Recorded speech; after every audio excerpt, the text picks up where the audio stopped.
केवल यूपीपीसीएस के लिए ही प्रिपरेशन कर रही थी या यूपीएससी के लिए ही आप? ड्यूरेशन वो लगभग 4 साल का हो गया था और एग्जाम साइकिल भी काफी लंबी थी।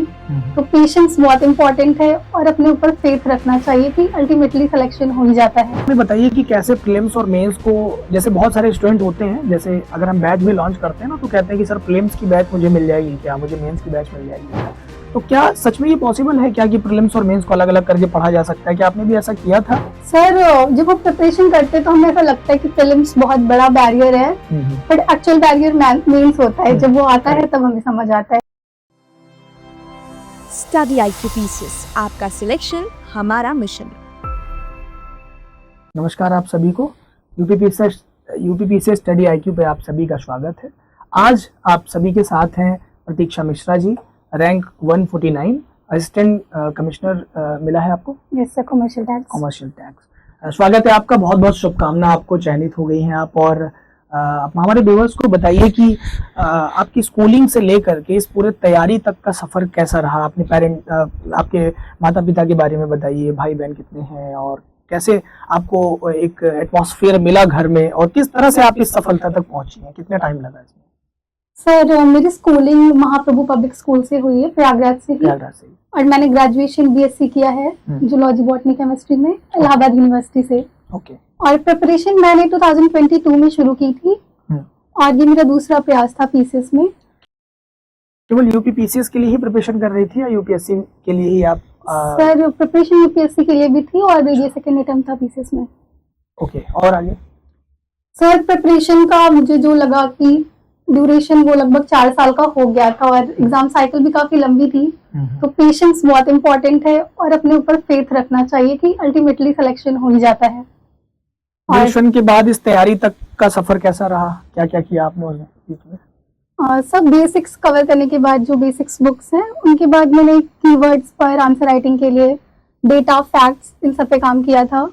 एंड टेस्ट सीरीज बहुत इंपॉर्टेंट है, टेस्ट सीरीज बहुत लगानी चाहिए, पीपी के लिए भी, मेंस के लिए भी। और स्टडी IQ से मैं इंटरव्यू गाइडेंस प्रोग्राम में शामिल थी, तो उसमें भी मुझे बहुत हेल्प मिली है। ओके। आप हमें बताइए कि कैसे प्रीलिम्स और मेंस को, जैसे बहुत सारे स्टूडेंट होते हैं, जैसे अगर हम बैच भी लॉन्च करते हैं ना तो कहते हैं कि सर प्रीलिम्स की बैच मुझे मिल जाएगी क्या, मुझे मेंस की बैच मिल जाएगी क्या? तो क्या सच में ये पॉसिबल है क्या कि प्रीलिम्स और मेंस को अलग अलग करके पढ़ा जा सकता है? क्या आपने भी ऐसा किया था? और अगर ये पॉसिबल नहीं है तो दोनों को एक साथ कैसे मैनेज किया जा सकता है? आपने कैसे मैनेज किया था, जनरली बताइएगा। सर जब हम प्रिपरेशन करते हैं तो हमें ऐसा लगता है कि प्रीलिम्स बहुत बड़ा बैरियर है, बट एक्चुअल बैरियर मेंस होता है। जब वो आता है तब हमें समझ आता है। फर्स्ट अटेम्प्ट में आपने बोला कि 2 अटेम्प्ट दिया था, तो क्या फर्स्ट अटेम्प्ट में आपने प्रीलिम्स क्लियर कर लिया था? नो सर, नहीं, ये वाले अटेम्प्ट में आपने कंप्लीट फाइनल सिलेक्शन तक का सफर तय किया। बहुत बहुत बढ़िया। तो बताइए कैसे किया आपने? सर प्रीलिम्स के लिए तो आई थिंक 2 महीने 2.5 महीने टेस्ट सीरीज लगाई है और पूर्वावलोकन घटना चक्र, वही सफिशिएंट सारे सब्जेक्ट के लिए। और सर मैंने हिस्ट्री ज्योग्राफी के लिए मेनली करी थी, साइंस में मुझे उतनी जरूरत नहीं पड़ी थी, मेरा बैकग्राउंड वही था तो आपने कवर कर लिया था। और सर इंटीग्रेटेड प्रिपरेशन ही चाहिए। अगर आप पूर्वावलोकन से भी बहुत सारी चीजें करेंगे तो आप मेंस में उसको ऐड अप कर सकते हैं एज एग्जांपल। काफी क्वेश्चंस ऐसे रहते हैं जो उसके थ्रू भी हो जाते हैं, उसके जो व्याख्याएं दी रहती है वो काफी हेल्पफुल होती है स्टूडेंट के लिए। लेकिन आप थोड़ा सा ये भी क्लियर करिएगा, बहुत सारे कैंडिडेट हैं, अगर मान लीजिए उनका सिलेबस कंप्लीट नहीं है, लाइक आप इसको कब स्टार्ट की थी? कि आपका सिलेबस कंप्लीट होने के बाद या आपने स्टार्टिंग से ही PYQ पे फोकस किया था? सब पहले मैंने सिलेबस एटलीस्ट 80-70% कंप्लीट कर लिया था। और जैसे जैसे टॉपिक्स कंप्लीट होते थे साथ में PYQs देखती रहती थी। ओके, तो आपने सिलेबस पढ़ा, सिलेबस पढ़ने के बाद जब आपको लगा कि अब मेरी कमांड बिल्ड हो चुकी है तो आपने PYQ पे शिफ्ट किया और PYQ बेस्ड रिवीजन आपने स्टार्ट किया। ओके, फिर मेंस में कैसे आई? आप लिखना कब से शुरू किया? आपका मीडियम क्या था? सर मीडियम मेरा इंग्लिश था। लिखना भी सर मैंने जब चैप्टर्स पढ़ती थी तो जो PYQs रहते थे उनके साथ ही लिखने की शुरुआत की थी और बाद में एनरिचमेंट किया था जो भी मेंस का होता है। पहली बार जब आपने मेंस का कोई क्वेश्चन उठाया होगा कवर करने के लिए, तो क्या कंडीशन थी आपकी? मतलब अगर आपको कॉपी चेक करनी होती तो आप अपने आप को कितना नंबर देती? सर मैं तो नंबर नहीं देती क्योंकि उसकी क्वालिटी अब के आंसर से तो बहुत ही नीचे है। तो मुझे लगता है बिना डरे शुरुआत करनी चाहिए और विद टाइम वो इम्प्रूव हो जाता है। बड़ी बात कही है प्रतीक्षा जी ने कि शुरुआत करनी चाहिए, और आप लोग यही करने से पीछे रह जाते हैं कि जब आपसे कहा जाता है कि आप रोज एटलीस्ट एक आंसर तो लगाना शुरू करिए, तो आप वहीं ही अपने आप को कमजोर मान करके डर जाते हैं या क्विट कर देते हैं, छोड़ देते हैं, और वही आप असफल हो जाते हैं। लगभग कितना आंसर लगाया होगा आपने मेंस का, ईमानदारी से बताइए। सर मैंने, अगर मैं पूरी 4 साल की प्रिपरेशन की जर्नी में देखूं तो लगभग मैंने 400-500 किए हैं। 400-500 ही बस? यस सर, मुझे लगता है कि अगर कंटेंट पे कमांड है और हमें प्रेजेंटेशन सही है तो हमें बहुत जरूरत नहीं है कि हम 2000 आंसर्स लिखें। ये कंप्लीट पेपर का बता रही होंगे ना, जिसमें सामान्य हिंदी आलेखन, जीएस पेपर और जीएस 1 to 4 का है, जीएस 5-6 के मैंने बाद में किए थे तो मुझे उसका नंबर्स एग्जैक्ट तो नहीं पता है। ओके, निबंध पे कैसे काम किया आपने, थोड़ा बताइए हमारे व्यूअर्स को, और कब निबंध पे और सामान्य हिंदी और आलेखन पे कैसे काम किया, कब शुरू करना चाहिए पे काम करना? सर हिंदी की मेरे मेंस और प्री के टाइम में काफी गैप मिल गया था मुझे, तो हिंदी मैंने प्री के बाद ही शुरू की थी। क्या क्या पढ़ा था आपने इसके लिए? पीवाईक्यूज बहुत इंपॉर्टेंट है सर। मतलब आपने प्रीवियसली 5-6 साल के पीवाईक्यूज उठा करके मैंने 1993 से 2023 तक के पीवाईक्यूज किए थे हिंदी के लिए, और पेपर भी पीवाईक्यू बेस्ड हिंदी का था, तो वो होल हेल्प हो गई थी। कैसे तैयार किया आपने? कोई बुक नहीं यूज किया आपने इसके लिए? जैसे विलोम, पर्यायवाची, विलोम हो गया, तत्सम तद्भव हो गया, शुद्ध अशुद्ध हो गया, सारांश लेखन हो गया, पत्र हो गया, ये कैसे तैयार किया था आपने? सर ये जितनी भी बुक्स मार्केट में अवेलेबल हैं, आदित्य प्रकाशन की एक बुक आती है, मैंने उससे कुछ हेल्प ली थी, और यूथ पब्लिकेशन की भी बुक है, उनसे मैंने पीवाईक्यू सॉल्व किए थे। बट ये बहुत ऑथेंटिक बुक सोर्स नहीं माने जाते, बहुत सारी कमियां भी हैं इसमें, बहुत गलतियां भी हैं। सर वो जब हम पढ़ते हैं तो हमें पता चलता है कि ये कमियां हैं, तो उन्हें आप कहीं और सोर्स से देख सकते हैं या फिर गूगल कर लेते हैं। करेक्ट। पत्र वगैरह कैसे सीखा था आपने? सब पत्र के लिए मैंने एस कुमार सर का वीडियोस देखे थे और उनका ही मटेरियल पढ़ा था, तो फॉर्मेट वहीं से किया था। ओके, और निबंध कैसे तैयार किया था आपने? कितने निबंध लिखे होंगे लगभग आपने अप्रोक्सीमेटली? सर निबंध में थोड़ा मुझे डर लगा था शुरू में, तो मैंने बहुत ज्यादा नहीं लिख पाए थे, बट मैंने कोटेशंस, एनेक्डोट्स, ये सब सारे टॉपिक्स के प्रिपेयर किए थे। ओके, जैसे कि हम सलाह देते हैं अपने स्टूडेंट्स को कि आप पूरे 9 टॉपिक आपको दे दिए गए हैं, आप प्रत्येक सेक्शन से 2-2 टॉपिक एटलीस्ट चुन लीजिए, उसमें से ही कोई एक आपको एग्जाम में करना होगा। तो क्या आपने लगभग ऐसे ही किया था या इससे कुछ अलग? सर मैंने बिल्कुल ऐसा ही किया था। जैसे मैंने वुमेन पे कंटेंट प्रिपेयर किया था, एक कंटेंट इन्वायरमेंट पे प्रिपेयर किया था, और फॉर्चुनेटली वो दोनों आ गए थे एग्जाम में, तो मेरी एज इट इज पोयम और एनेक्डोट वहाँ पे चले गए थे। ओके, तो आपने पहले से ही की पॉइंट्स बना रखे थे कि मुझे इन पॉइंट्स के चीजों पे अगर कोई भी क्वेश्चन आता है तो मैं ये चीज तो कॉमनली शिफ्ट कर दूंगी वहाँ पे। ओके, आंसर राइटिंग में जीएस पेपर 1 से लेके 6 तक आपने क्या क्या सोर्सेज यूज किए थे, वो थोड़ा सा अगर बता पाए आप, और कैसे पढ़ा था उनको, सबसे ज्यादा जरूरी चीज है कैसे पढ़ा था? सर पहले तो मुझे लगता है अगर हमारे बेसिक्स स्ट्रांग हो तो हम पीवाईक्यू सॉल्व करेंगे तो हमें एक थीम मिल जाती है, और पीसेस में से थीम बेस्ड क्वेश्चंस ज्यादातर आते हैं। हाँ। तो उन पे अगर हम इंट्रो प्रिपेयर कर लें, कुछ कीवर्ड्स ऐड कर लें, तो वो कॉमन पॉइंट्स वहाँ पे हमें रिकॉल करने में टाइम नहीं जाता, तो टाइमली पेपर कंप्लीट हो जाता है। क्या टाइमर वगैरह लगा करके घर पे ये प्रैक्टिस किया करती हैं? यस सर, मेरे फ्रेंड्स के साथ हम Gmeet पे आंसर लिखा करते थे डेली, सेक्शनल और वैसे फुल लेंथ भी। कितने लोग हुआ करते थे इसके लिए? सर हमारा एक ग्रुप है 5 लोगों का, तो वो चारों ने ही मुझे बहुत गाइडेंस दी है। ओके, तो क्या वो चारों लोग सिलेक्ट हो गए या फिर केवल आपका हुआ? सर उनमें से 2 अभी 25 का मेंस लिख रहे हैं और एक सीटीओ पे सिलेक्ट हो गए हैं इस साल ही। अच्छा, एक लोग सीटीओ पे हुए हैं। मतलब आप देखिए कि ग्रुप भी इन्होंने बनाया तो बहुत जेन्युइन ग्रुप बनाया, जो इनको इनकरेज कर सके और जो है इनके डिक्रीजमेंट को ब्रेक डाउन कर सके। सारे लोग का आंसर कौन चेक करता था आप लोग का? एक दूसरे को दे देते थे? अच्छा, तो उसमें जो खामियां होती थी वो उसको सही करके लिख के देते थे कि इसको ऐसे लिखा जाना चाहिए था ज्यादा? सर हम ओरली डिस्कस कर लेते थे कि ये अगर ये है तो ये इंट्रोडक्शन होगा, ये पॉइंट्स होंगे, ये डायमेंशंस होंगे। मतलब आपके फ्रेंड सर्कल में भी आपको बहुत इम्पोर्टेंट हेल्प मिली है।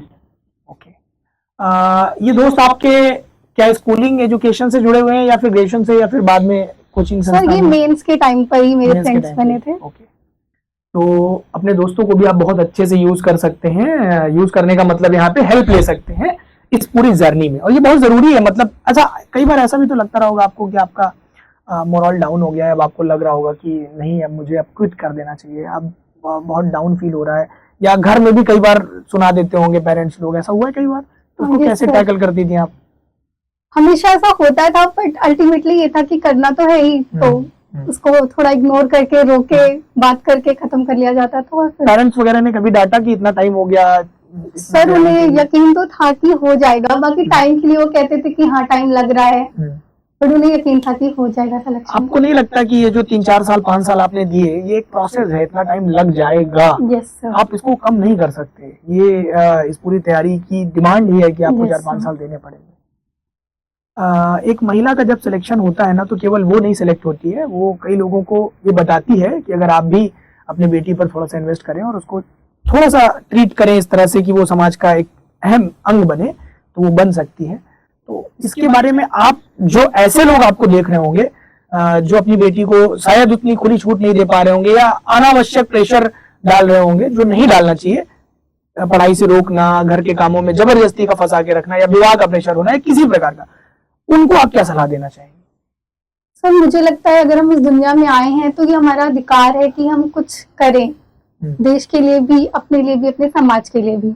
सिर्फ लड़की है इसलिए हमारी कोई लिमिटेशंस नहीं लगानी चाहिए, और पढ़ाई में इन्वेस्टमेंट जो होती है उसका रिटर्न बहुत अच्छा है। करेक्ट। और पैसे बहुत कम है देन जो पैसे हम दूसरी चीजों पे इन्वेस्ट करते हैं। तो हर लड़की को पढ़ना चाहिए, और तब तक पढ़ना चाहिए जब तक वो फाइनेंशियली स्टेबल ना हो जाए। बहुत बढ़िया बात कही आपने। ये जितने भी पेरेंट्स हमें देख रहे होंगे ना, मैं उनसे ये विनती करूंगा कि आप निश्चित रूप से अपने बच्चों को एक छूट दीजिए। किसी भी प्रकार का अनावश्यक दबाव उन्हें न केवल उन्हें पीछे ढकेल देगा, बल्कि आपकी आने वाली पीढ़ी को भी बहुत पीछे लेके चला जाएगा। अगर आज इनके पेरेंट्स ने इनको प्रमोट नहीं किया होता, इनको छूट नहीं दी होती, तो आज आप ये यहाँ तक नहीं पहुंची होती। और इनके यहाँ पहुंचने में इनके पेरेंट्स का, इनके दोस्तों का और इनकी खुद की भी एक सोच का बहुत बड़ा हाथ है, और वो इनको इनके एटमॉस्फेयर से मिलता है। तो आप वो एटमॉस्फेयर जनरेट करिए, अगर नहीं है तो जनरेट करिए। आप बताइए कि बुक कोचिंग के अलावा सेल्फ स्टडी का इस पूरे एग्जाम में क्या योगदान होता है? सर मुझे लगता है सेल्फ स्टडी का ही सबसे ज्यादा योगदान होता है। जब आप एक कोचिंग कंप्लीट कर लें, मटेरियल्स रेडी कर लें, फिर उन्हें बार बार रिवाइज करें और उनको एनरिच करते रहें, तो 3-4 घंटे सेल्फ स्टडी करनी चाहिए अपार्ट फ्रॉम जो आप क्लासेस दे रहे हैं। तो 3-4 घंटे मुझे लगता है सफिशिएंट सेल्फ स्टडी। इसमें कितना मेंस को टाइम देना चाहिए और पति को देना चाहिए? सर शुरुआत में तो मैक्सिमम टाइम मेंस का ही रहता है। अगर हम मेंस को भी अच्छे से करें तो प्री हो जाता है उसमें। और जब स्टार्टिंग में बहुत अच्छी बात बोली थी कि प्रीलिम्स के लिए स्टार्टिंग के 2 महीने पहले आप पीवाईक्यू सॉल्व करना शुरू कर दिया था आपने, वही प्रोसेस रहना चाहिए। सर अगर घटना चक्र पढ़े तो जो हमें पॉइंट्स नहीं याद है मैं उनके नोट्स बना लेती थी, और फिर मैं बुक नहीं पढ़ती थी, मैं उन्हीं पॉइंट्स को ही याद करती थी। सेम मैंने शॉर्ट नोट्स के बारे में भी थोड़ा सा बताइए व्यूअर्स को कि किस प्रकार के शॉर्ट नोट्स डिजाइन करती थी आप। जैसे मान लीजिए मैं एम लक्ष्मीकांत लेके बैठा हूँ, मैं पढ़ने जा रहा हूँ, मुझे शॉर्ट नोट्स बनाने के लिए, जैसे एज एन टीचर मैं देखता हूँ कि हमारे स्टूडेंट्स क्या करते हैं कि वो एम लक्ष्मीकांत उठाते हैं और M Laxmikant written by him से कर देते हैं, उसको उठा करके उससे भी मोटी एक ग्रंथ तैयार कर देते हैं, जो उनके एग्जाम्स में बहुत चली जाती है, और 5-6 महीने पता चला कि वो लक्ष्मीकांत की पीएचडी करने निकल पड़ते हैं। तो शॉर्ट नोट्स का कुछ क्रिस्प पॉइंट जो आप बताना चाहें कि शॉर्ट नोट्स ऐसे होने चाहिए, वो बताइए। सर पर्टिकुलरली लक्ष्मीकांत की मैंने शॉर्ट नोट्स नहीं बनाई थी, क्योंकि उसे हम इतनी बार पढ़ लेते हैं और क्वालिटी पे सबसे ज्यादा ही फोकस होता है, तो उसके लिए मैंने नोट्स नहीं बनाए थे। बाकी सब्जेक्ट्स के लिए मैंने बनाए थे जो मेंस के सब्जेक्ट्स हैं, इंटरनल। जैसे बनाया क्या था, मतलब उसमें फोकस किस बात पे किया था आपने बेसिकली? सर मेंस के लिए मैंने ये फोकस किया था कि इंट्रो मुझे वहाँ सोचना ना पड़े, तैयार रहे पहले से। प्री रेडी इंट्रो होता था, और वो मोस्टली जो किसी लीडर के स्टेटमेंट्स हैं या कोई कोट्स है उन पे बेस्ड होता था। क्वेश्चन की डिमांड को फुलफिल करने के लिए बस वहाँ पे ऑन द स्पॉट जो कंटेंट आपके पास होते थे, वो बाकी सब प्री प्लान्ड होता था आपका। बहुत बढ़िया। तो मतलब आपने पूरी तरह से स्मार्ट स्ट्रेटजी अपनाते हुए इसको आगे लेके। कितना टाइम लग गया आपको अप्रोक्सीमेटली पूरे प्रिपरेशन की जर्नी को कब से शुरू किया था? ग्रेजुएशन के दौरान शुरू कर दिया था? नो सर, मैंने 2022 में स्टार्ट किया था। अच्छा, कब आपको लगा कि मुझे प्रशासनिक सेवा में जाना चाहिए? आप चूंकि बायो की स्टूडेंट थी, आपके पास नीट का ऑप्शन था, बहुत so many options you have, so why you choose UPPCS services? Sir civil सेवा में जाना मेरा उद्देश्य शुरू से ही था। स्टार्टिंग से? कब से प्लान बना इसका? किसी को देखकर? कोई स्टोरी इसके पीछे है क्या? सर पर्टिकुलर स्टोरी नहीं है, बट एक जो काम करने का मौका होता है, जो एक रिस्पॉन्सिबिलिटीज होती है सिविल सर्वेंट्स के ऊपर चेंज लाने की, वो मुझे बहुत प्रभावित करती थी। तो मैंने उसी को देखकर अपना लक्ष्य बनाया था कि मुझे सिविल सेवा की तरफ जाना है। पर फिर मैंने बायोलॉजी लिया था, तो मैंने नीट के भी अटेम्प्ट्स दिए थे, बट उनमें मेरा गवर्नमेंट मेडिकल कॉलेज में मुझे नहीं मिला था एमबीबीएस, तो मैंने ड्रॉप कर दिया था। और फिर मैंने 2022 से शुरू की थी प्रयास, तो फिर अभी मैं सफल हो गई। क्या इस पूरे तैयारी में कुछ आर्थिक स्थितियां भी थी जो बीच में रोना डाल रही थी। आपके पेरेंट्स के बारे में थोड़ा सा बताइए, क्या बैकग्राउंड रहा है आपका? तो मेरे पेरेंट्स ने फाइनेंशियली मुझे बहुत ज्यादा सपोर्ट किया है। जो भी मैंने लेना चाहा है कोर्स, कुछ भी टेस्ट सीरीज, हमेशा ब्लाइंडली मुझ पर ट्रस्ट करके उन्होंने फाइनेंशियली तो बहुत सपोर्ट किया है। तो मुझे आर्थिक दिक्कतें तो नहीं हुई सर। क्या करते हैं आपके पिताजी? सर मेरे पिताजी वकील है, मेरी मदर टीचर है। अच्छा, तो कितने भाई बहन हैं आप लोग? हाँ, मेरा एक छोटा भाई है, सॉफ्टवेयर इंजीनियर है। तो उसे भी आपको काफी हेल्प किया होगा? सर उसने बहुत हेल्प की है। सबसे ज्यादा भाई बहन का सपोर्ट मिल पाता है कि जब आप टूट रहे होते हो कि क्योंकि आप शायद अपने पिता से ना कह पाओ, लेकिन अपने भाई और बहन से आप बहुत दिल खोल के कह सकते हो कि मुझे लगता है कि अब मुझे छोड़ देना चाहिए, कुछ और करना चाहिए, तू मुझे सलाह दे। तो वो ऐसी कंडीशन आपके साथ कभी आई इस तरह की, एकदम टूट गए कि नहीं यार अब नहीं हो रहा है? सर वो मुझे सलाह तो नहीं देता था, पर मुझे डांटता रहता था कि जाओ पढ़ो जाओ। जब मेंस का भी रिजल्ट आया था तो मुझे ये कह रहा था जाओ पढ़ो। और अभी फाइनल रिजल्ट के बाद भी वो यही कह रहा था जाओ पढ़ो, कल एग्जाम है। तो ऐसा कुछ। तो भाई बहन का जो है सपोर्ट काफी ज्यादा रहता है, दोस्तों का भी सपोर्ट इन्होंने लिया। आपको बहुत बहुत शुभकामना। आपने हमारे व्यूवर्स को जितनी चीजें बताई वो उनके लिए काफी हेल्पफुल रहेंगी। और लास्ट में जाते जाते आप अपने कुछ आप अपनी तरफ से क्या सलाह देंगी कि कैसे तैयारी करें, क्या करें जो हमारे स्टूडेंट्स हैं, चाहे वो पुरुष हो या स्त्री हो?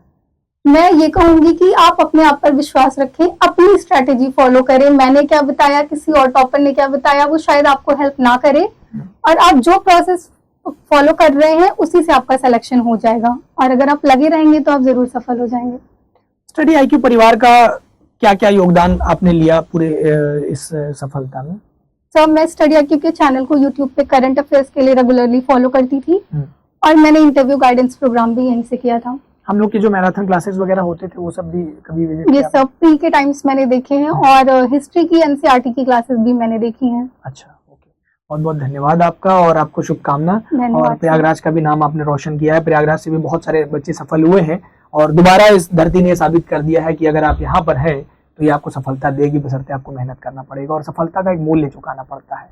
बहुत बार ऐसा हुआ होगा ना आपके साथ कि कई बार मौका मिलता है कि एक शादी ब्याह है या कोई बड़ा कार्यक्रम है, घूमने जाना है, परिवार घूमने जा रहा है, लेकिन आपने उसको कभी सेक्रीफाइस किया है कि नहीं?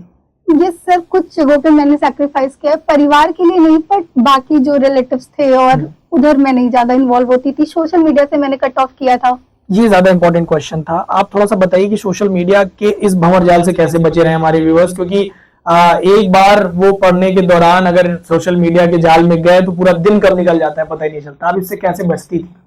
सर सोशल मीडिया की बहुत सारी चीजें तो मैंने डीएक्टिवेट कर दी थी प्रिपरेशन के दौरान। ओके। बीच बीच में मैं उन्हें खोल के देख लिया करती थी, पर जब मोस्टली वो डीएक्टिवेटेड ही रहते थे।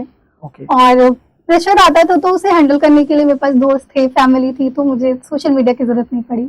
कोई ऐसी स्किल जो जैसे सिंगिंग, डांसिंग या स्विमिंग, या बहुत सारे बच्चे बताते हैं कि सर ये चीज है, कुछ ऐसा भी आप करती थी अपने आप को मेकओवर करने के लिए? क्योंकि एक बार दो बार असफल होने के बाद same course, same syllabus, same book को बार बार रिपीट करना कठिन तो लगता है ना? लगता है अपने अंदर से कि बहुत कठिन भी लगता है, ऐसा लगता है कि नहीं होगा नहीं होगा। तो मैं रिफ्लेक्टिव राइटिंग किया करती थी जो मेरे, तो मुझे उससे काफी हेल्प मिलती थी स्ट्रेस से कोप अप करने में।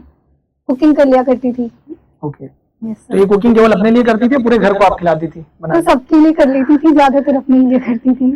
चलिए, बहुत बहुत धन्यवाद आपका। आप आई और स्टडी IQ परिवार आपको धन्यवाद करता है। धन्यवाद। और आप आगे भी ऐसे ही सफल रहें, और हमारे जो व्यूवर्स देख रहे हैं उनकी तरफ से भी आपको बहुत बहुत धन्यवाद, और वो भी सफल हो, आपसे यही कामना है। आज के लिए इतना ही, तब तक के लिए राम राम, दुआ सलाम। धन्यवाद सर।